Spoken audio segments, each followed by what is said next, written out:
Imagine que você está sentado em uma sala escura, frente a frente com a entidade que, por milênios, foi descrita como a fonte de todo o mal, de todo o fracasso e de toda a miséria humana. Mas, em vez de um monstro com chifres, você encontra uma inteligência gelada, calculista e, acima de tudo, extremamente honesta porque, sob certas condições, ela é forçada a dizer a verdade. Em 1938, logo após o sucesso estrondoso de Quem Pensa Enriquece, Napoleon Hill, em um manuscrito tão controverso, tão perigoso para as instituições da época, que sua própria família o manteve escondido por mais de 70 anos.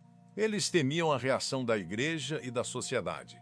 Esse texto não era apenas um livro de autoajuda, era um interrogatório. Hill conseguiu, através de uma técnica de escrita provocativa, entrevistar o próprio diabo, forçando-o a revelar as táticas exatas que utiliza para escravizar a mente humana e impedir que as pessoas alcancem a liberdade e o sucesso. Para compreendermos a profundidade dessa obra, precisamos primeiro desconstruir a imagem que temos do mal.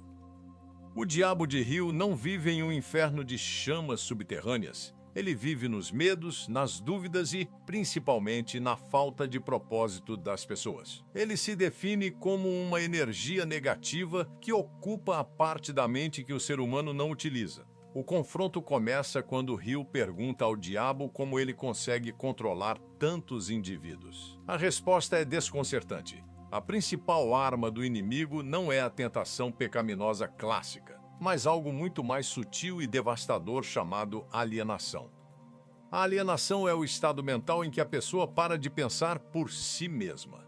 Segundo o relato, 98% da humanidade está alienada. São pessoas que se deixam levar pelas circunstâncias, que não possuem um objetivo definido na vida, que aceitam qualquer emprego, qualquer relacionamento e qualquer opinião sem questionar. O alienado é aquele que tem a mente preguiçosa. Ele é como uma folha seca levada pelo vento. Vai para onde a massa vai. O diabo confessa que seu maior triunfo é fazer com que as pessoas percam o hábito de usar a própria inteligência. Ele usa as escolas e as religiões, segundo o texto, não porque elas sejam inerentemente más, mas porque muitas vezes elas desencorajam o pensamento independente, ensinando as pessoas a memorizar e a obedecer em vez de analisar e criar.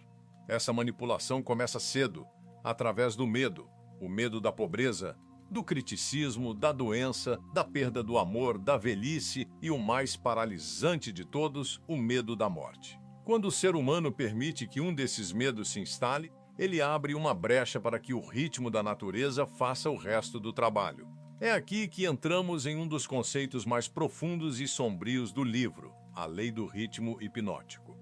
Imagine que cada pensamento que você tem, cada hábito que você cultiva, está cavando um sulco no seu cérebro. Se você repete um comportamento ou um medo por tempo suficiente, a natureza assume o controle e torna esse padrão permanente.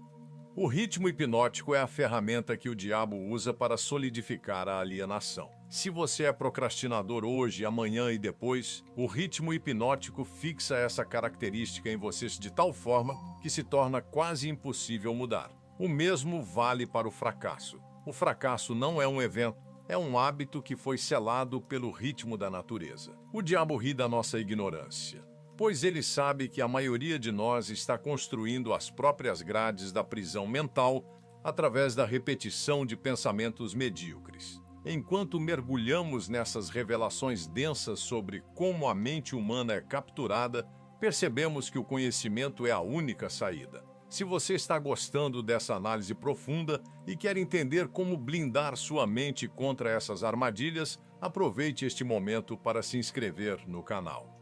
Toda semana, trazemos resumos que não apenas contam a história de um livro, mas que entregam as chaves para sua transformação pessoal.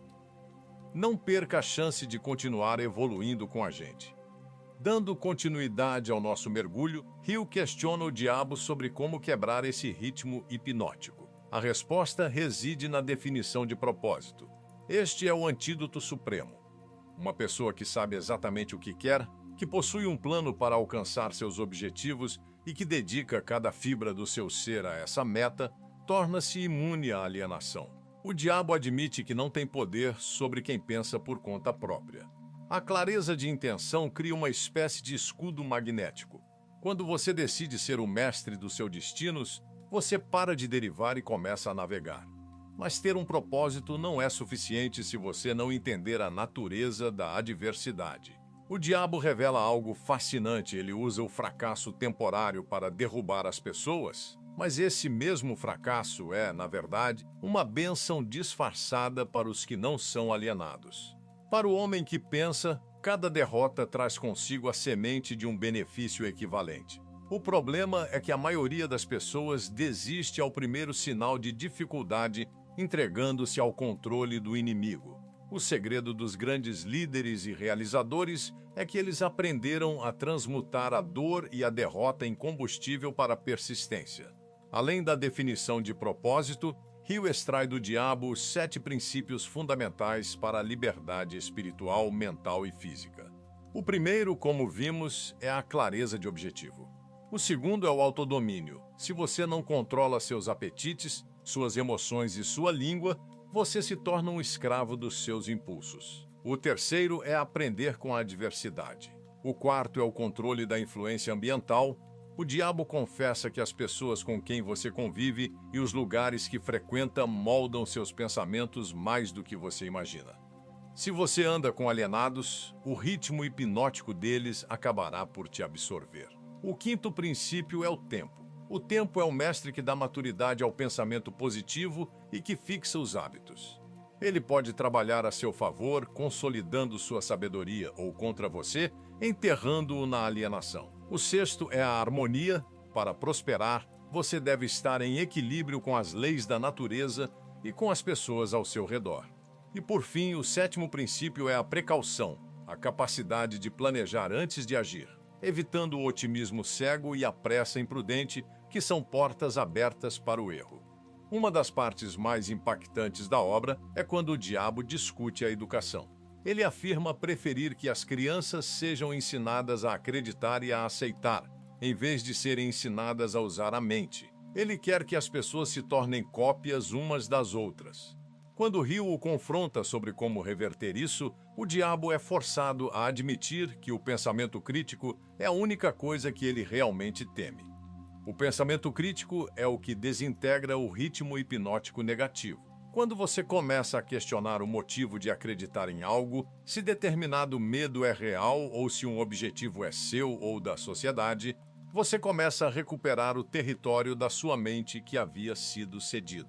O livro termina não com uma vitória definitiva de Hill sobre o mal, mas com uma lição de responsabilidade individual. O diabo de Napoleon Hill é, em última análise, a soma de todas as nossas fraquezas e negligências.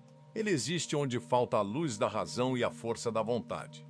A entrevista nos mostra que a liberdade não é um direito dado, mas uma conquista diária. Não basta ler sobre o propósito, é preciso vivê-lo com uma disciplina quase brutal. Mais esperto que o diabo é uma obra que exige ser lida e relida. Este resumo que fizemos aqui toca nos pilares centrais, mas a experiência de ler os diálogos completos, de sentir a provocação de Hill e as respostas cortantes da entidade, é algo que pode realmente mudar a polaridade da sua mente. Existem nuances e detalhes sobre como o medo é injetado no subconsciente que só a leitura integral pode proporcionar. Por isso, recomendo fortemente que você adquira o livro e o estude como um manual de defesa pessoal mental.